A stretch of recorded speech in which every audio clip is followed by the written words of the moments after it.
Hello. Welcome to the lilac bushes. I'm trying to determine the difference in scent between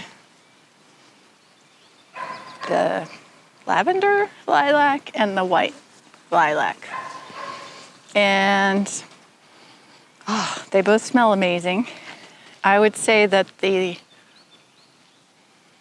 lavender smells like lilac and the white smells more like honey. It's got a really sweet smell. But they're just so beautiful. Welcome to my garden.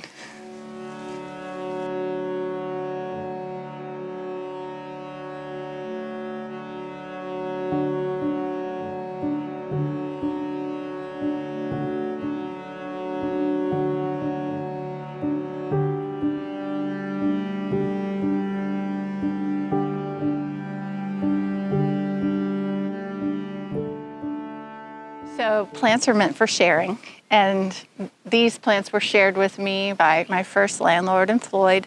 And basically what I did was I just dug up a little sprout, I guess, a shoot you would call it. So it would be like this little spot right here, and moved it over to this property and planted it. And 8 years later, we've got this. So, I could share many plants, many lilacs with people. Here's one that's really nice. That's a big bush, so this could be dug up here and split off and moved somewhere else. So if you see lilac somewhere that you admire and you want to just go ask the person if you could dig up a little bit, most people will say yes. So I have more irises to plant this week. And I have a perfect spot right outside of the garden. And I'm just hoping that I can actually see those beautiful flowers again someday. Put them in the ground. So in the last episode, Fox and I covered this bed with this row cover. And it's actually working to keep the beds moist. So I was really glad to get that tip. And that's the thing about gardening. We're just all learning and sharing what we learn with each other. And one thing I think might have happened is that because it was so dry in here, and I have a lot of clay in my soil, it got kind of crusty. And I think it's possible that these seedlings tried to come up and couldn't and maybe died, because I'm not seeing the germination I would expect in here at this point after having put these seeds in a couple weeks ago. And one thing I learned from someone else is if that happens, what do? You plant more seeds. So I think that might be what it's time to do. Just taking a look here to see. And also the seeds I was trying to use up some old seeds, so it's possible that they were past the viability for the seed. There's some great resources online for seed viability. You can just Google seed viability chart, and it'll give you, like say spinach seeds are good for a certain number of years on average. And seeds usually last pretty long. Some seeds are real short, like onion seeds I know are only 1 year. And their germination rate goes down really fast. So yeah, I don't see a whole lot. I see cleomes coming up, which will be everywhere this year, as I pointed out when we were pulling out the last year's growth.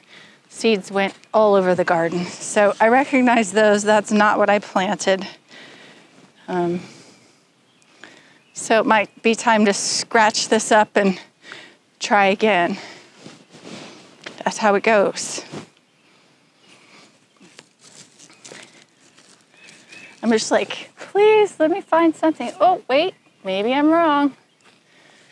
Actually, looks like The other thing is I kind of go in a row, so I'll look for like the same type of seedling. Well, also those animals got in here, so I think they could have messed up what I was doing. It looks like that might be, can't remember what I put there. That's why you write it down. I'll go look. So, oh yes, I think it is beets. Those look like beet seedlings. So maybe I'm going to get some beets. And I'll just keep an eye on that and look for more of those. But also I could just go get some more beet seeds, which actually I have in my basket, and just pop some more in. Now that we've got that row cover on there, that might do the trick. So we could try that.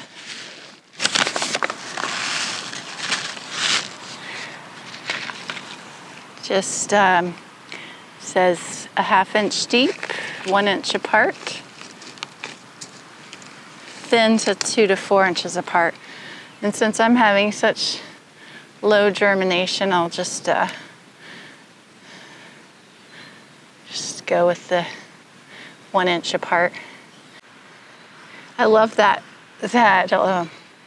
farmer. You know, I think where I heard that story was one of my farmer friends had posted it on Facebook. Their farm used to be called Black Sheep Family Farm. I'm not sure if they're still farming, but her name's Katie Watkins, and she probably has no idea she inspired me with her story, but there's a beet seedling right there, so I'll skip that. But I think it was that she had a whole bunch of seedlings, and I don't know if the greenhouse got too hot or something happened and they all died, and that was so devastating. And she said, well, you just keep planting. That's the answer to that. Try again. So.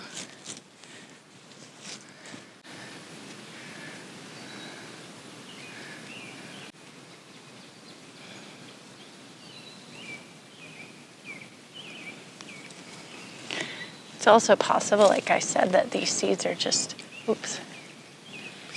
little beet. I think it's okay. That these seeds are just old enough that they're not germinating at the rate that you would get for a newer seed. This is one of the onions coming up. You can see them starting to poke out. And then in here, these are all, I think they might be volunteer lettuces, but I'm not sure yet. If it's a lettuce, I might let some of this stay and just kind of keep it back away from the onions. We'll see. But I am going to cultivate around these as they come up. And then there's some coming out. And it's cool to see where, we had that row cover. Like right in there, you can see those coming up. And then if you look out here, they're not quite as far along. So you can tell that the row cover is helping. There's a few poking up down there. But.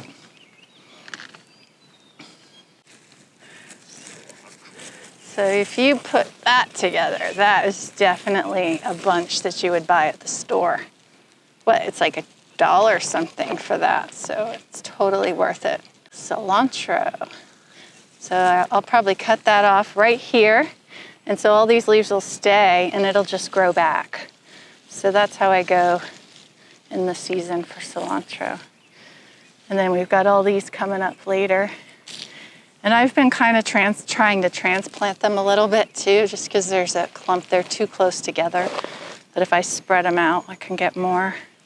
These just came up naturally, obviously. There's, those will be the next ones I harvest down there. All right, so this is the bed I planted this week with plants I bought from the Floyd Eco Village farm from Adam Bressa, and I'm so happy to have plants this far along. In the beginning of the season, it's just a whole bunch of dirt, so it's nice when it starts to look like a garden. Adam has some beautiful plants, and this is what they came in, 6-pack, and it's a deep pack, and the roots were, it was full of, the roots were really developed. So I feel really excited about having these healthy plants. And I've got kale here, and lettuces, and cabbage, and then broccoli. And there's a couple chard plants over there and a few parsley plants. So this bed here should keep us in lettuce for the season, and maybe even more than we can eat. And so we'll donate the extra to Plenty. So if you are interested in getting starts like this from the Eco Village, they are available.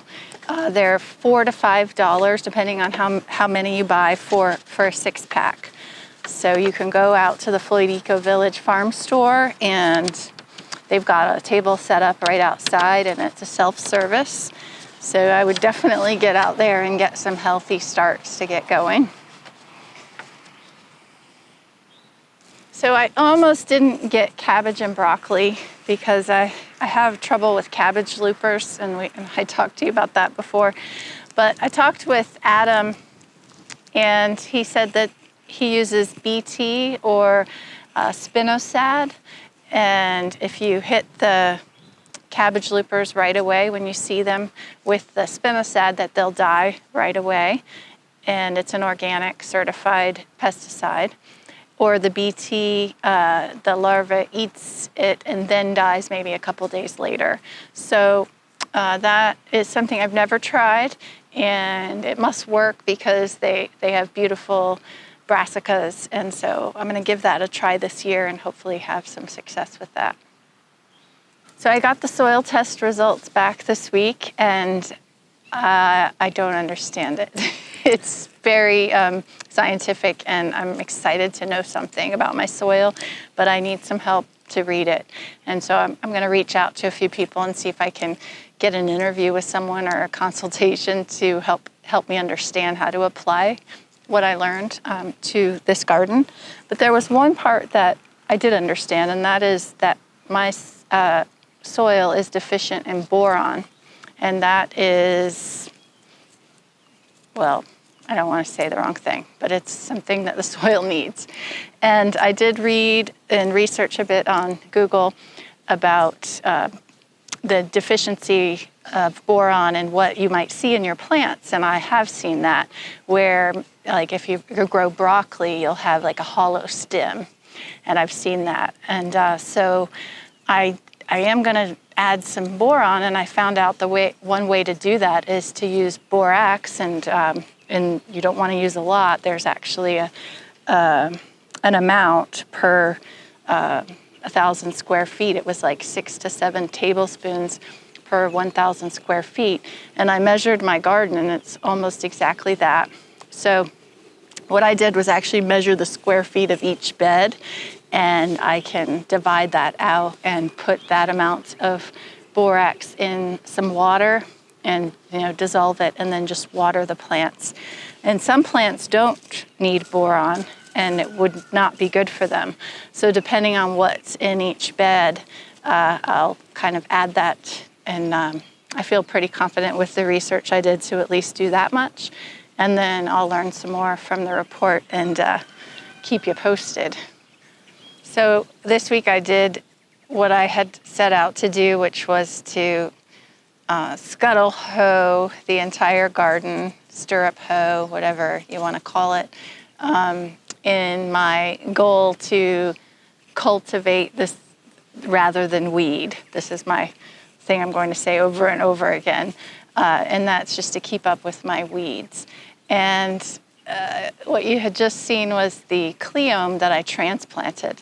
And one way I'm dealing with my difficulty in getting rid of useful plants is I'm digging them up before I hoe up that bed and moving them where I might want them, or even putting them in pots so that I can share them. So I've been cultivating this week, and this is what it looks like. I left a couple patches here and there. This is a patch of cleome. which is a great flower, beneficial for attracting pollinators, especially bees. I'm just breaking up another clump here because I don't need that much. And you can see all those white threads there. That's what Adam was showing us at his farm. So we just want to try and get those out of the soil before they get too large and you actually have to pull them out. So this is my work this week. And I saved a bit down here. This is where I had all this cleome here. I'm not going to save all of this, but I left it just to show you what it looked like before. And here's these are the pots that I put together to move around my own yard or share with my friends. So that way I feel a little better about just digging in here and taking care of all this here. But it's a great exercise, a lot of upper body work and core work, pulling this back and forth. So I enjoy that part of it. And it sure beats being on my hands and knees, pulling these out later.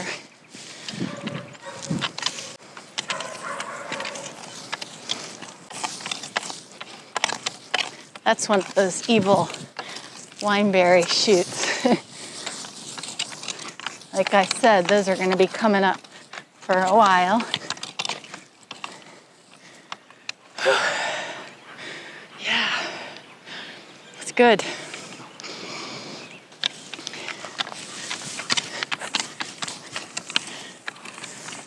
But I'm also learning that I don't want to disturb the soil deep.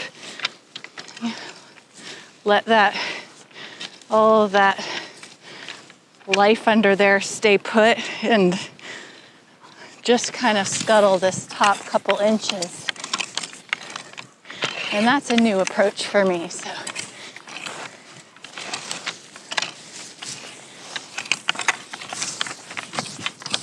some rocks there.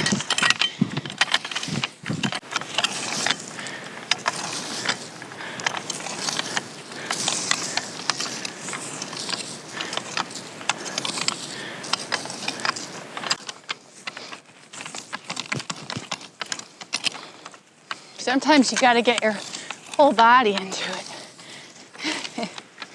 Whew. That was a big one right there.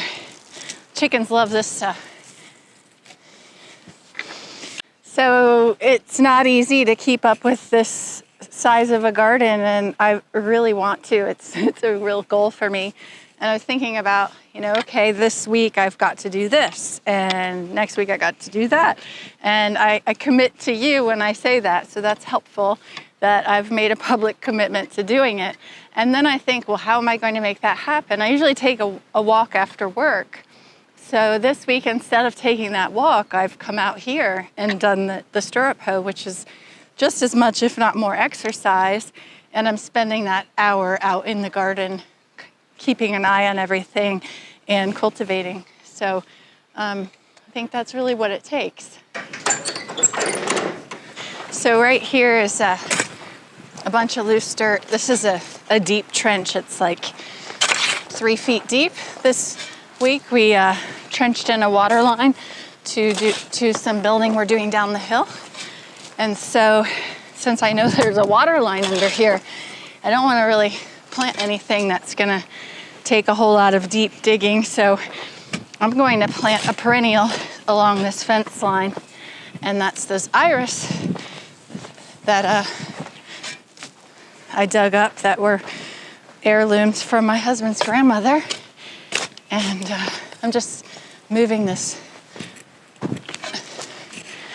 I have a big old pile down here, so I'm going to have a lot of work to do to finish moving this. But I am going to get started planting up at the top. But I'm going to level all this out. Well, level, that's a loose term. I mean, make it smooth. Obviously, it goes downhill.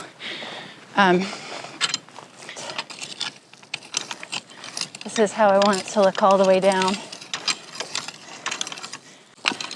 And I have 30 plants and 3 sections. So I thought if I do about 8 in each one, it'll be pretty close to even. And these definitely spread, so space them out. And they want to be planted shallow. They're much happier that way. So just putting them just below the soil. They've got a neat, lots of words I don't know. Rhizome, I want to say, but I think that could be wrong. Again, just barely covering it. I'm spacing them about a foot apart.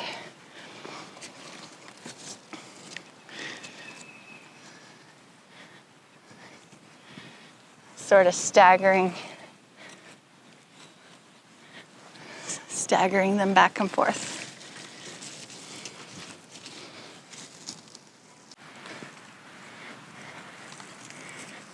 Oh.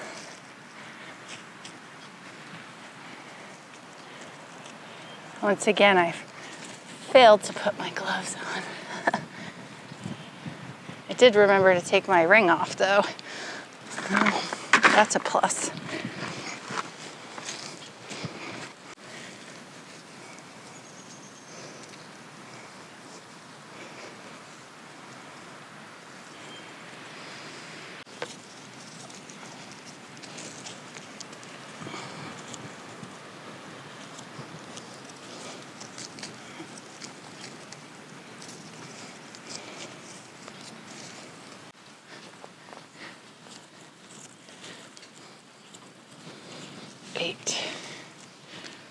Yeah. With any luck, that storm over the hill will come right over and drench this and make it grow.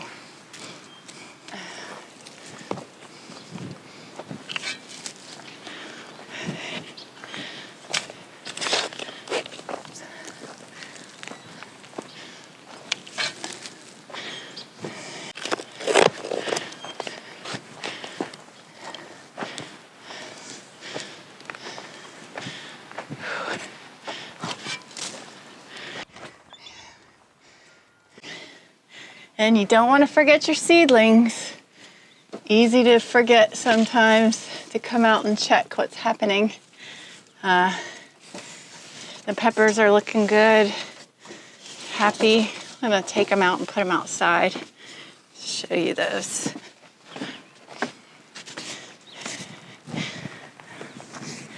Main thing about keeping up with them is water, because they can dry out really fast in those little cells. And we've got, these are the seed leaves, and then these are the true leaves. And you can see there's even 2 more coming up there. Once they have 4, I usually feel like I can transplant them.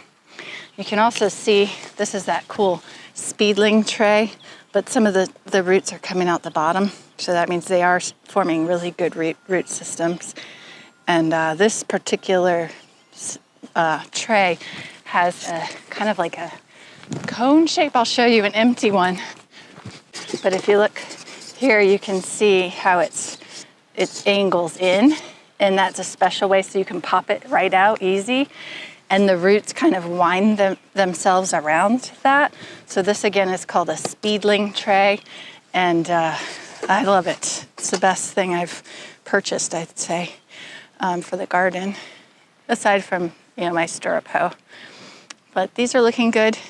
Over here, I had some other seeds that did not come up, and so I put some more things in, and it looks like they are starting to germinate.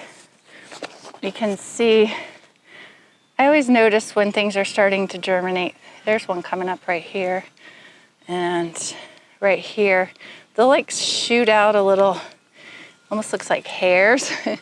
And then they seem to sprout after that. So hopefully that's the case, because I'm also seeing a lot of green, like algae looking stuff. So I don't know if that's gonna be good or bad.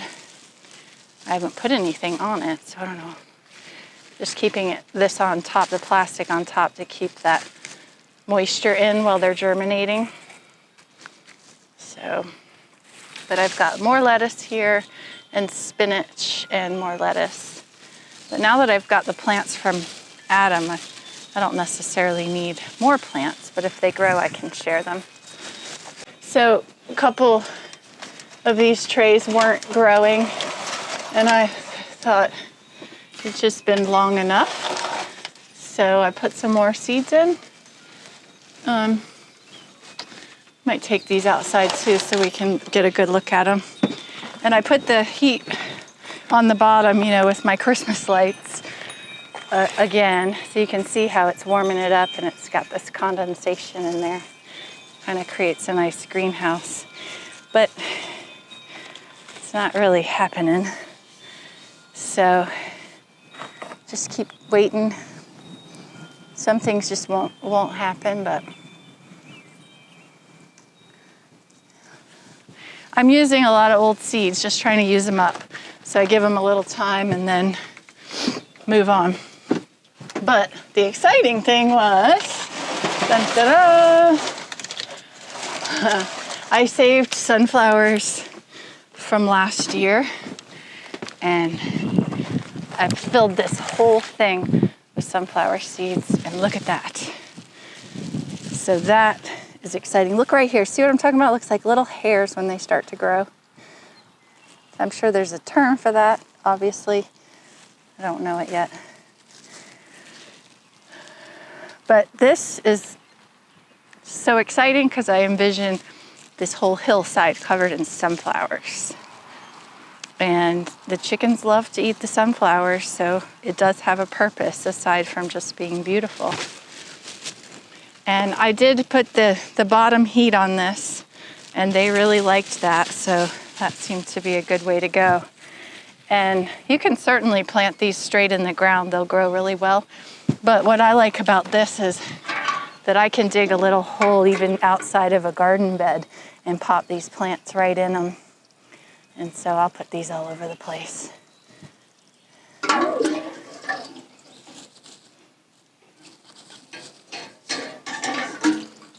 Just a matter of keeping them alive until it's safe to put them outside. That's the risk of starting so early.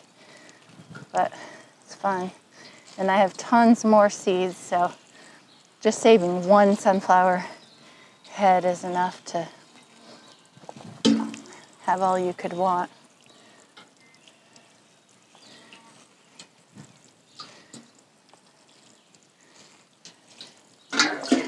This.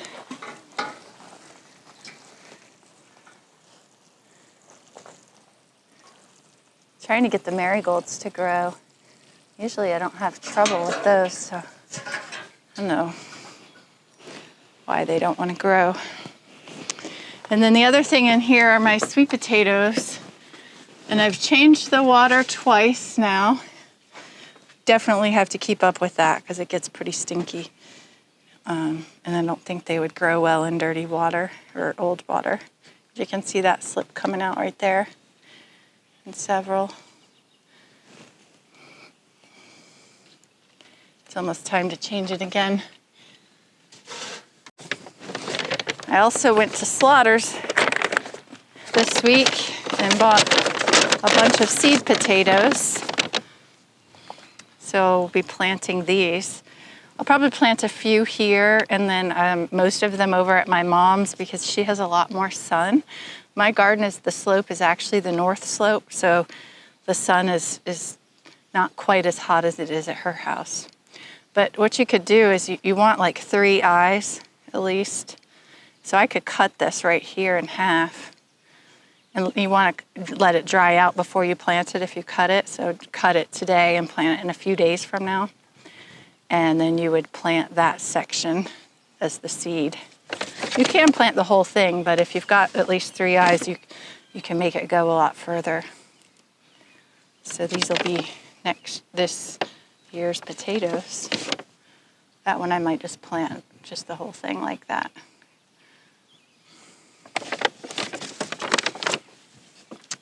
Fun stuff, lots of work. Keep you busy, sweaty, and happy.